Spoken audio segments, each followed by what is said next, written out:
Bonjour à tous et bienvenue dans 360, où cette fois-ci nous allons nous intéresser aux TRAPS et à la manière dont ils affectent la lithosphère terrestre.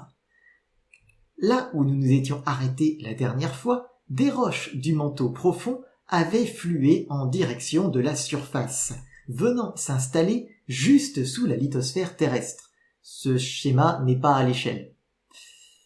Elles sont donc remontées rapidement. Et donc, elles demeurent bien plus chaudes que les roches du manteau environnant.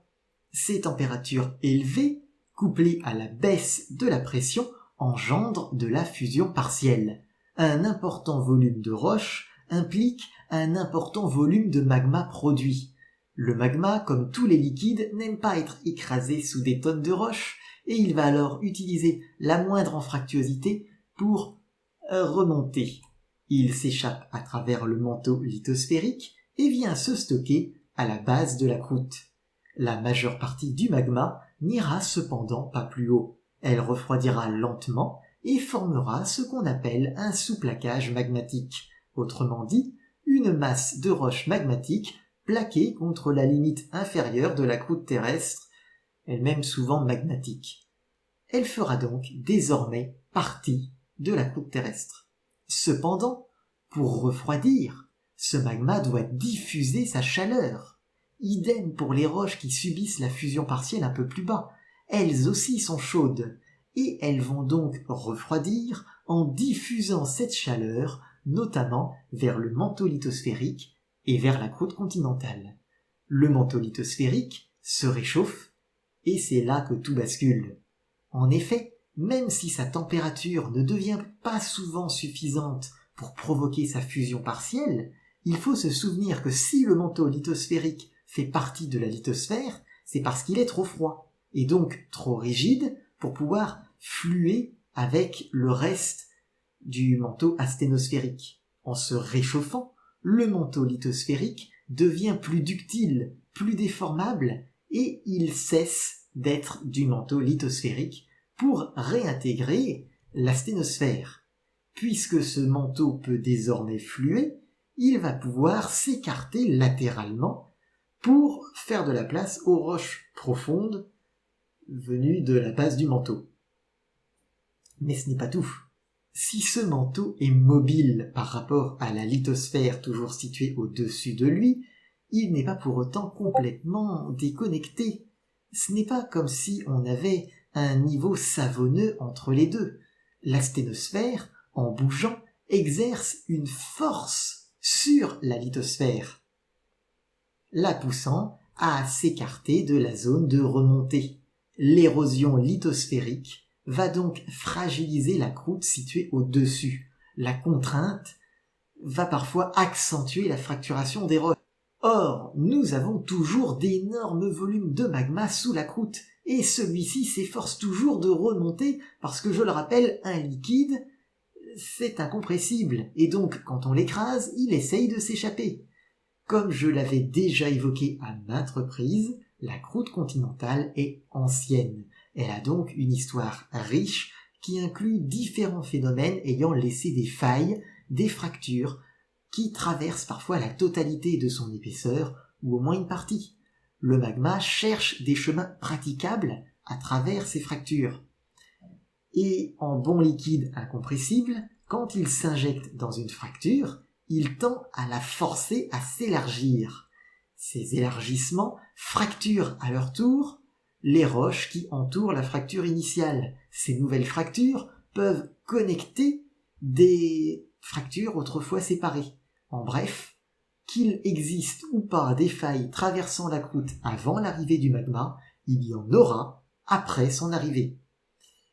Car le magma peut en créer. Et donc une fois remonté, c'est l'éruption. Ou plus exactement, étant donné la surface affectée, c'est une multitude d'éruptions, d'énormes fissures ouvertes dans le sol un peu partout, à l'image de ce qui se passe en ce moment à Grindavik, mais en bien pire. Des volcans plus classiques aussi, et des coulées de lave, qui s'enchaînent encore et encore, recouvrant le paysage sur des surfaces équivalentes à des pays entiers. Mais c'est un cercle vicieux qui s'est mis en place. parce que la croûte est fracturée, malmenée par la remontée d'importants volumes de magma. L'énorme réservoir de roches en fusion qui s'est formé à sa base réchauffe les niveaux les plus profonds de la croûte, qui sont déjà naturellement plus ductiles, plus faciles à déformer, et qui deviendront donc encore plus. Bref, la croûte a perdu une bonne part de sa résistance.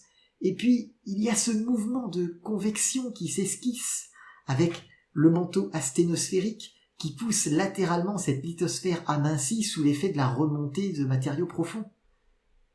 En réponse, la croûte va commencer à s'étirer. La base de la croûte est toujours plus déformable que le reste. La chaleur du panache mantélique facilite encore ce processus, permettant aux roches de fluer. Plus haut, le reste de la croûte se fracture sous la contrainte. D'un point de vue de la surface, elle s'effondre littéralement, alors que des écailles se découpent et se mettent à basculer. C'est ce qui va permettre d'affiner notre croûte rigide et ainsi de l'étirer. Bien sûr, à ce stade, les éruptions se poursuivent encore. Elles se poursuivent autour de la zone de fracturation, d'effondrement, mais aussi dans le fossé d'effondrement lui-même, le comblant en partie avec des dépôts volcaniques. L'entièreté de la masse continentale est désormais affectée par ce phénomène qui la chasse au loin des traps. D'autres fossés se forment alors un peu plus loin, en dehors de la zone de remontée. Ils sont bien moins affectés par le volcanisme, puisqu'ils ne se trouvent pas à l'aplomb du panache. Ici, la fracturation est surtout d'origine tectonique, poussée par la force exercée au point de remontée. À ce stade, il est encore possible de voir la situation se stabiliser.